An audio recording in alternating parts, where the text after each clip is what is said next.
சுதேசி மக்கள் தொண்டு இயக்கம் இதனுடைய சார்பு நிறுவனமான துடிக்குது புஜம் என்ற மாத இதழ் பத்திரிகையின் வாயிலாக சுதேசி குரல் இது மக்களின் உரிமை மீட்பு முழக்கமாக செயல்படுத்தி வருகிறோம்.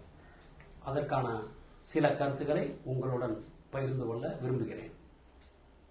இன்று அரசியல்வாதிகள் மக்களை காப்பாற்றுவதற்கான திட்டங்கள் பல வகுத்து வருகிறார்கள்.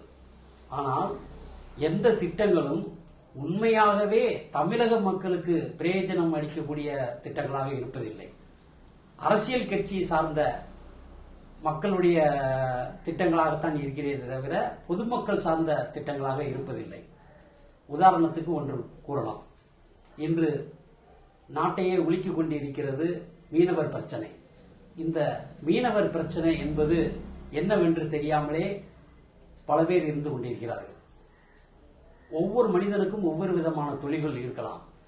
ஆனால் மீனவர்களுக்கு மீன் பிடிப்பது மட்டுமே முக்கிய தொழில். இந்த கடலோர பகுதியில் வாழும் மக்கள் மீன் பிடித்து அவங்களுடைய வாழ்வாதாரத்தை பெருக்கிக் கொள்கிறார்கள்.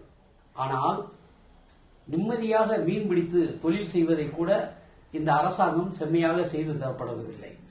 கடலுக்குள் செல்வதற்கு 1 கிலோமீட்டர் என்ற பரப்பளவு விகிதங்களை வைத்திருக்கிறார்கள். ஆனால் அந்த கிலோமீட்டர் அளவுக்கு செல்லுபவர்களுக்கு நம்மளுடைய இந்திய காவல் படையினர் அதை செம்மனையே செய்வதில்லை. எக்காரணம் கொண்டும் மக்களுடைய பாதுகாப்பு கருதி ஒரு எல்லை வரையறுக்கப்பட்டு அந்த எல்லைக்குள் இந்திய கடலோர காவல் படையினர் இருந்து மக்களை பாதுகாப்பு அளித்து ஒவ்வொருவரும் அவர்களுடைய வாழ்வாதாரத்தை பாதுகாப்பதற்கான சூழ்நிலைகளை உருவாக்கி கொடுக்கலாம். ஆனால் இன்று மீனவர்கள் கடலுக்கு சென்றால் வீடு திரும்புவதற்கான சூழ்நிலைகள் இல்லாத ஒரு சூழ்நிலையை இந்திய அரசும் மத்திய மாநில அரசுகளும் வேடிக்கை பார்த்துக் கொண்டிருக்கிறது. எப்படி தடுப்பது? ஒவ்வொரு மனிதனும் ஒவ்வொரு விதமான வாழ்க்கையை ஜெகஜோதியாக அனுபவித்து வருகிறான். ஆனால் மீனவர்கள் மட்டும் வெயில், புயல், மழை எல்லா விதமான காரணங்களாலும் பாதிக்கப்படுகிறான். அவனுடைய வாழ்வாதாரம் சிறப்பதற்காக இந்த அரசியல்வாதிகள் ஒரு திட்டங்களை வகுக்கலாம்.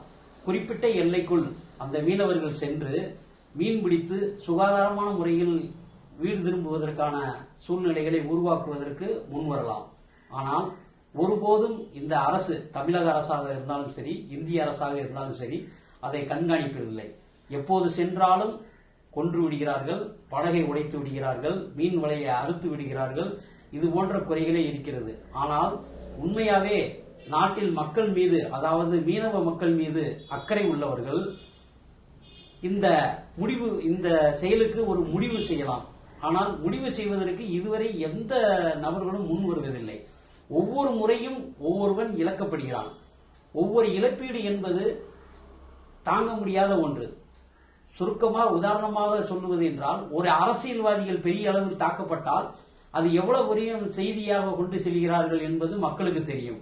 ஆனால் ஒரு மீனவன் எங்கோ ஒரு குப்பத்தில் பிறந்து அவன் வாழ்வாதாரத்தை பாதுகாப்பதற்காக மீன்பிடி தொழிலை செய்கிறான். அந்த மீனவன் சாகும்போது அதை செய்தியாக பிரசுரிக்கப்படுகிறார்களே தவிர அவர்களுடைய வாழ்வாதாரங்கள் சிறப்பதற்கான வழிமுறைகளை செய்து கொடுப்பதற்கு முன் வருவதில்லை. ஒவ்வொரு குடிமகனும் மீனவனாக பிறந்து மிகவும் வேதனைப்பட்டு வாழக்கூடிய சூழ்நிலையை உருவாக்கி வைக்கிறது இந்த தமிழக அரசும் இந்திய அரசும். இந்திய அரசில் தன்னுடைய அரசியல் கட்சிகளை எந்த அளவு பாதுகாக்க முற்படுகிறதோ தவிர வளர்ச்சி பாதைக்கு கொண்டு செல்ல முடிவெடுக்கிறதே தவிர மக்களுடைய வாழ்க்கை எப்படி பாதுகாக்கப்படுகிறது, அது எவ்வாறு பாதுகாக்கப்பட வேண்டும் என்ற செயல் திட்டங்கள் இருப்பதில்லை. எப்போது கேட்டுமானாலும் நடுக்கடலில் சுட்டுக் கொள்கிறார்கள், புயலால் பாதிக்கப்பட்டு சாகிறார்கள், மழையால் பாதிக்கப்பட்டு சாகிறார்கள். ஆனால் இதில் எந்த அளவு அந்த மக்களை காப்பாற்றுவதற்கான தூய திட்டங்களை உருவாக்குவதற்கு முன் வருவதில்லை. இப்படியே போய்கொண்டிருந்தால் வருங்காலத்தில் மீன்பிடி தொழில் மிகவும் நலிவடைந்துவிடும். எங்களுடைய நோக்கம் மீன்பிடி தொழிலினால் அரசுக்கு எந்த விதமான வருமானம் இல்லை என்று கருத்துக்கள் நிலவி வரும் நிலையில், ஆனால் ஒவ்வொரு மனிதனுடைய வாழ்க்கை வெவ்வேறு பாதைகளில் வளர்ச்சி பாதையில் போகும்போது மீனவர்கள் மீன்பிடி தொழிலை மட்டும் வைத்து அவர்களுடைய வாழ்வாதாரத்தை பாதுகாத்து வருகிறார்கள். அப்படி அந்த தொழிலை பாதுகாப்பதற்கு அவர்களுக்கு அரசு அந்த சலுகை செய்கிறது, இந்த சலுகை செய்கிறது என்று இல்லாமல் அவர்களுக்கு உண்மையாகவே மீன்பிடிக்க செல்லும் போது உரிய கடலில் சரியான பாதுகாப்புடன் அவர்கள் சென்று அவருடைய தொழிலுக்கு தேவையான வருமானத்தை ஈட்டுவதற்கான பாதுகாப்பு கொடுத்தாலே ஒவ்வொரு மீனவனும் கண்டிப்பாக இந்திய அளவில் பொருளாதாரத்திலும் குடும்ப அளவில் தன்னுடைய குடும்பத்தை பொருளாதார வளர்ச்சியில் மிக சிறந்த முறையில் கொண்டு செல்ல முடியும். அப்படி செல்வதற்கான சூழ்நிலையை ஒவ்வொரு இந்திய குடிமக்கள் அனைவரும் ஒவ்வொரு பகுதி மக்களுடைய செயல்பாடுகளையும் கண்காணித்து அதற்கான செயல்பாடுகளில் ஈடு செய்ய வேண்டும். மீனவர்களுடைய ஒவ்வொரு மீனவர்களும் குடும்பத்தை பாதுகாப்பதற்கு படும் சிரமங்களை ஒவ்வொரு மீனவர்களும் இந்த மக்களுக்காக அரும்பாடுபட்டு மீனை கடலில் இருந்து கரைக்கு கொண்டு வருகிறார்கள். அப்படி கொண்டு வருவதற்குள் அவர்களுக்கு ஏற்படும் சிரமங்களை கண்காணித்து அரசு ஒரு உரிய நடவடிக்கை எடுத்தாலே ஒழிய இந்த பிரச்சனைக்கு தீர்வு கிடைக்காது. யாரும் சுட்டுக் கொள்வதில்லை. சுட்டுக் கொள்ளட்டும் என்று அரசு ஆசைப்படுகிறதா என்று தெரியவில்லை.